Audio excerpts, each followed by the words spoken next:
Instagram live world. This is Mark and Lars, and we're here at Mukunda Studio. We're also joined with Anjali and Vitasha on Zoom. So at times, maybe you'll hear them or we'll turn. But this is our November Empower Hour. And the topic, this is our community discussion. We do these once a month. And this topic for today is grateful for the light of truth. So wherever you are, whether you're moving around or you're able to sit and let the focus and your attention be on the body, recognize that you are connected to the earth. You are brought into this world with the body that you have as a gift to the world. There's no one else like you. We are each individual beings with a purpose.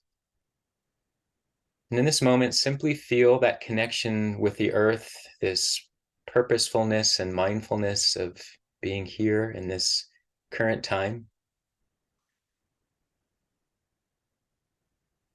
Maybe we don't always know exactly what that purpose is or what is meant to happen, but through time, through practice, through clarity, through discernment, something starts to shine and illuminate our path. We might even call that a light of truth that reveals our purpose. There's so many places that I could imagine starting for this one, but I'll start simply with the place where I first heard this, which is with the integral yoga closing prayer. That is a offering after a Sanskrit chant, which is known as the Loka. Loka samasta sukhino bhavantu. And the way that integral yoga translates that is, may the entire universe be filled with peace and joy, love and light. So that's it. And then what's added to that is this offering of, and may the light of truth overcome all darkness or all ignorance.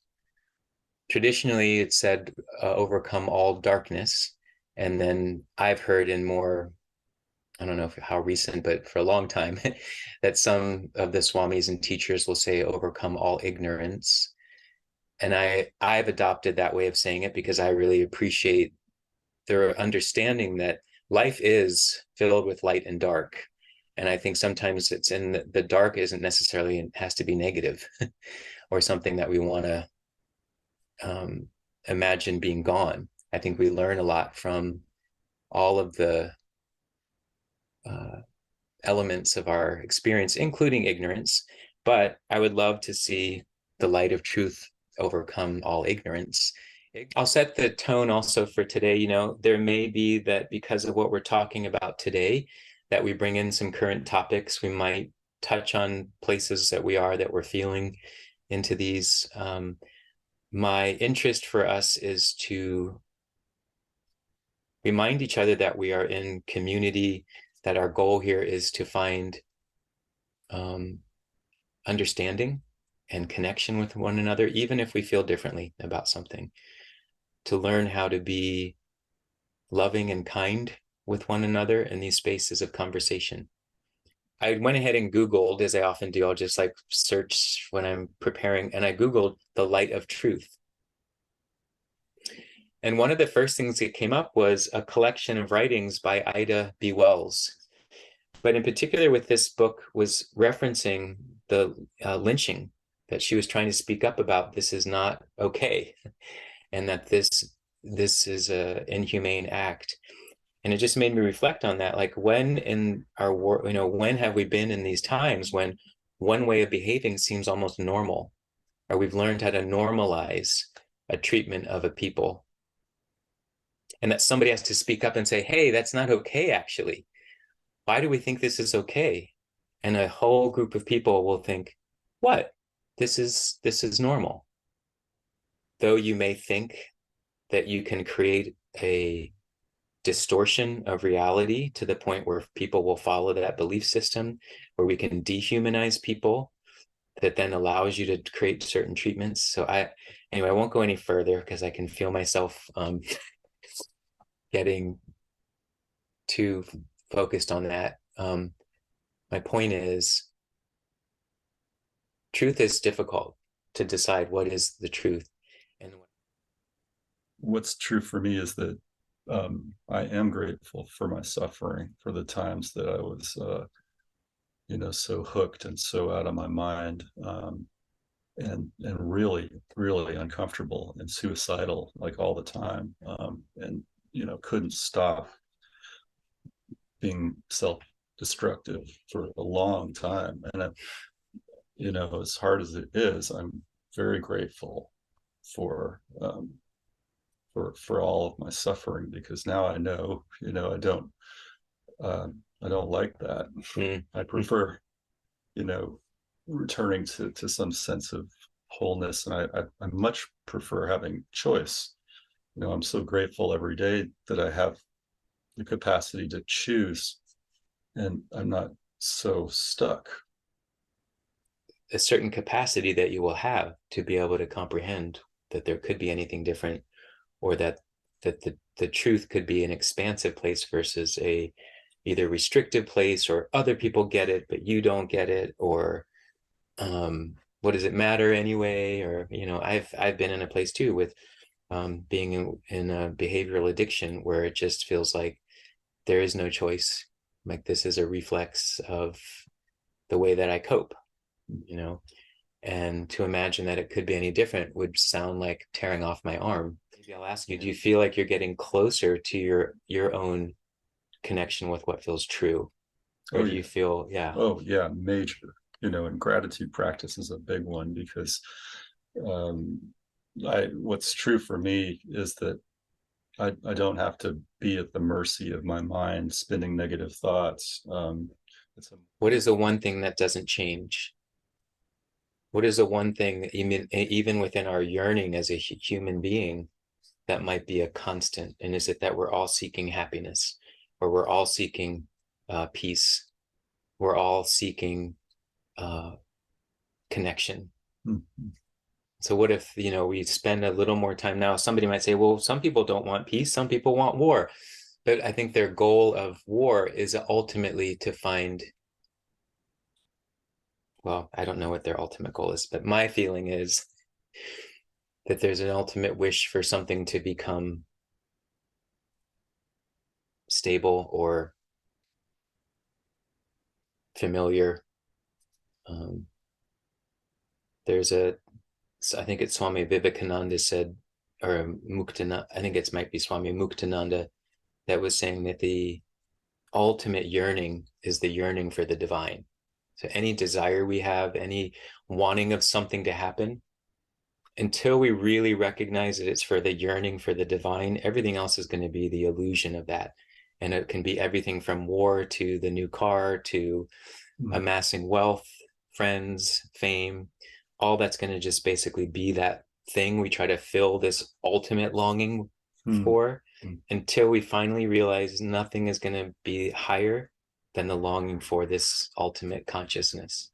The first day when you're in a room full of 50 strangers, we all sort of all look around and kind of go in, and there's a bit of armoring. You can tell that there's a little bit of trepidation, or a lot of trepidation. By the end, of course, we're singing into each other's eyes, and it just illustrates this figure ground notion in Gestalt, where we all come in with a sort of set kind of realization and awareness, and then more and more details begin to fill the background of the figure, and then sooner or later all the connection and commonality is revealed, and it's like, oh, we all do want freedom. Oh, we all do love to actually connect and feel seen and heard, and not shamed and blamed. And in essence, we all just want to be loved, but it takes a certain amount of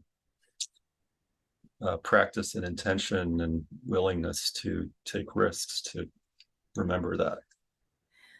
when you mentioned Grateful for the Light of Truth, and then you started mentioning Ida B. Wells, it kind of just reminded me of Harriet Tubman. I've been watching the movie that they released on Netflix. I don't know if anyone has caught that yet. She went on to run this whole Underground Railroad system where she freed slaves, but she was the light and she had to keep moving forward no matter the obstacles around her.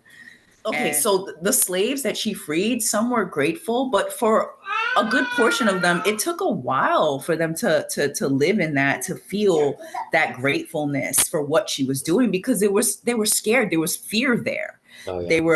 They were afraid that they were going to get caught, or that if they escaped, their family wouldn't get out, or a lot of them didn't want to leave, you know, a brother behind, a sister behind, a daughter, a son, a mother. And it was, she would say, hey, listen, throughout it just echoed, live free or die, make your choice. And she would say, hey, listen, we can come back for these people, or you can take them now, whatever you want, but we got to move. We got to keep moving towards the light, so to speak. You get what I'm saying? And that's huge.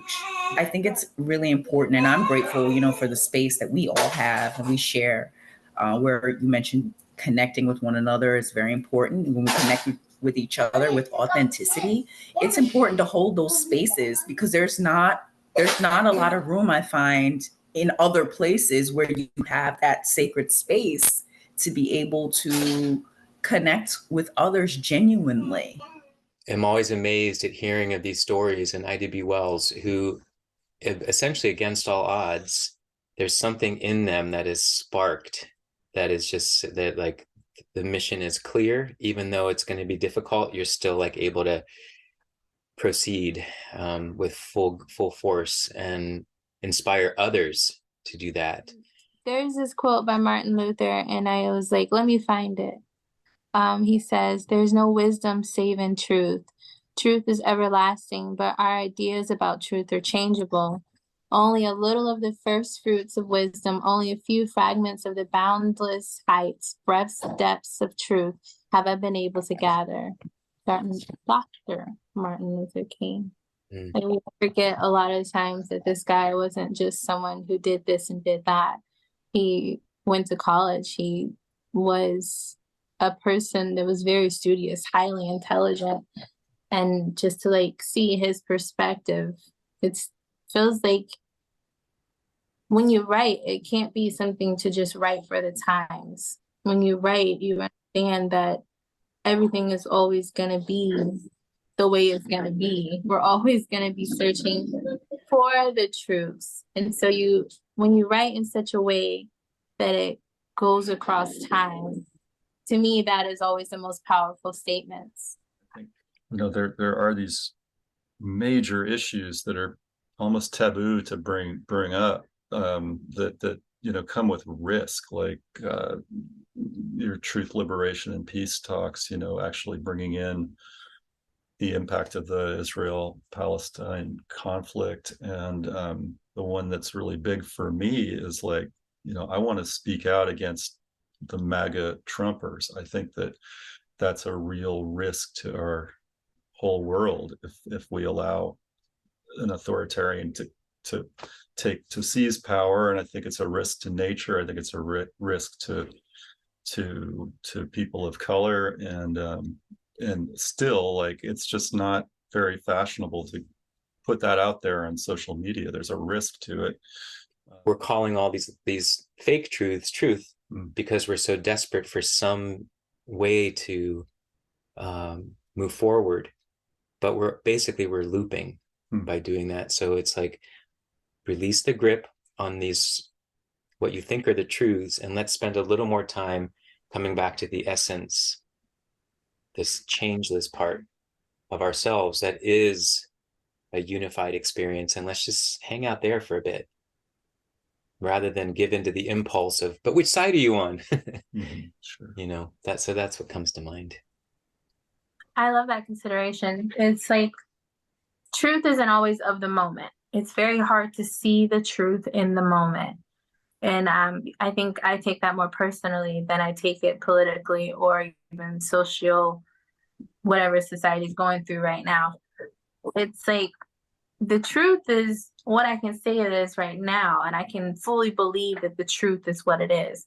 I can give you all the facts to back up the truth and say, this is how and what it is. Like speaking personally, I can always say the way that I have my own experiences are my truths. But then 10 years down the road, I can come back to see myself and all the truths that I thought that I was living. The perspective is dramatic. Like, oh, okay, I thought this was right. I thought this was wrong. But with age, with wisdom, with time, you kind of understand that the truth is sometimes only of the moment. And when we're talking about ourselves personally, we realize that the truths that we hold on to, sometimes those are the lies we really need to pay attention to. Because as much as you can say, okay, this is how everything is for me, this is who I am, this is how I see myself, you have to also understand that you may be the one challenging all of those truths that you say about yourself. It's almost like we need two different words, because everything that we're using as these changeable truths, I'm right, you're wrong, I believe this because somebody told me that, and I believe this because can't you see? Those I wouldn't, like, that should be called something else. Those aren't someone's truths. Those are their versions of beliefs. Mm-hmm. So I like the superhero metaphor. The whole there's like a whole theory behind superheroes. Like I don't remember who wrote it. I'd have to find it. I don't have that kind of time in my life. But the basic is that the superheroes are the people that are purely good, right? They can do no bad. All of them is perfect and right and righteous. And then the evil people, the villains, all they are is sour, awful, horrible people. But we never consider that life doesn't actually work that way in reality. Like you said earlier, we don't live in this polarization. We're not all good. We're not all bad. All of us are in the middle. The only thing we can do is try to make choices that we think are good. And just like you said before, like it's subjective. So what I think is good right now, I might not even think it's good tomorrow. So what's to say that the good that I think is right now is the good that's correct? But if there's any way that we can disagree or it can be subjective, then it's no longer truth. Now, like you said before, we're talking about feelings. We're talking about how we feel about this and how we feel about that. Because we're not actually superheroes. We're not in a comic book or a fairy tale. This is actual real life. And the decisions you might make might be the least bad, like of a bad situation. What would I potentially do given a circumstance? You can't say that in this mind that you're at right now, but in that moment, you might consider the least bad option. There may be some people who don't follow those universal laws even. So I do think that even though there might feel like we would collectively agree on things like we shouldn't kill people, I think that there are some people who believe differently because their motive or their justification, overrides logic that we would call logic, that their logic, you know what I mean? So that's where, again, that can fluctuate. So if we defend some of those concepts, do we still keep ourselves divided? And, what is actually the universal truth? I think the universal truth is love and connection. And then the greed, hate, and delusion stuff, I feel a certain way when I'm motivated by any of those three things, different than when I'm motivated by love and connection. But then there's all sorts of degrees. But I think part of what my new age AI algorithms describe 5D consciousness. Oh my gosh. Is noticing, I feel a little better when I'm joyful and connecting and conscious than I do when I'm. We're joyfully connecting with Anjali's 2 kids right now, so that's why we're all smiling. Yeah, it's a vibration. It's like you recognize when you are spinning in on emotion inside of you versus when something is actually radiating from within you. Yeah. And that to me is also, we talk about the light, you know, within us, and that being something that is, you know, only brings that higher vibration, I guess. I mean, someone else can get annoyed by that, right? God, why are you always such in a good mood? Or, you know, this it's too bright. Can we get there? Can we get to the 4 agreements where we don't take things personally and do our best and all that without going through the shadow, without going through like a long night of the soul? Or can you get there with Kundalini activation? I mean, my favorite phrase in the entire world is, that's a you problem, not a me problem. Like Tasha said, you know, basically another version of that is like, you do you, and I'm going to work on me. And I think that if we do choose to dedicate some time and energy to reflecting, it'll either become a dark night of the soul when you go, oh my God, who am I? What have I done? Why have I been this way? Or the world will come at you and say, what are you doing? And have something happen. Or I think it can come about from a practice that helps us awaken something in us that doesn't have to be through a devastating process. But I think that's what I've often heard. Like the universe wants us to wake up. So it's either going to present to us external circumstances that go, or we will work on them through internal practices that, you know, I think create that illumination of the mind, illumination of the heart. And even then, I don't think it's going to come from just smiling at it and bringing, you know, little boxes of chocolates. It's going to probably come through tears, and it's going to probably come through some kind of humble experience. Anjali, I wanted to note you commented there, since we're getting close to the end, just about creating space for people to be where they are. And I think that is so important, even in this space, you know, I'm not trying to convince anything more than for someone to, where are you? You know, what's true for you? Just maybe encouraging everyone to sort of breathe into whoever you are, no matter what you find. And remembering it's important to take the time to sit, go on that inward journey. And as frightening as it may be sometimes, who we really are, just remembering to let that go too. Because who are we really? All these constraints and things that we put on ourselves, labels, what we think, one thing you realize is that it expands beyond what we're able to understand, what the mind can know, what the universe can tell us. So even what we think, or who we think we are, or what we think we've been through, that may not even be it in the end. The darkness, the light, the negative, the positive, it's all who we are. And a lot of people have trouble because they're uncomfortable sitting with who they are or finding out who's really there. And I hear that a lot in terms of when you mention meditation to people, and oh, I can't sit for that long, or oh this, oh that, and oh, and you realize, if you have a practice, that it's not even really about all of that. And even if some days it's not roses, it's okay. It's okay to be who you are in that moment. And also knowing that that moment will change.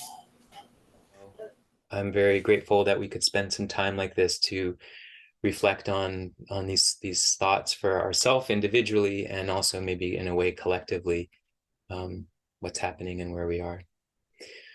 So on this Thanksgiving week, let's bring this into awareness of also how we recognize this holiday think there's some light that has been illuminated about this history. So I hope that we're all conscious of that and honor the indigenous people who were the ones that cultivated and cared for this land, and would have continued that, and do continue that in some areas. So I just want to recognize and this cycle that we go through as a people. So let's give gratitude that we can actually awaken to some of these truths, and may that continue to be something that spreads to other areas of our history, our life.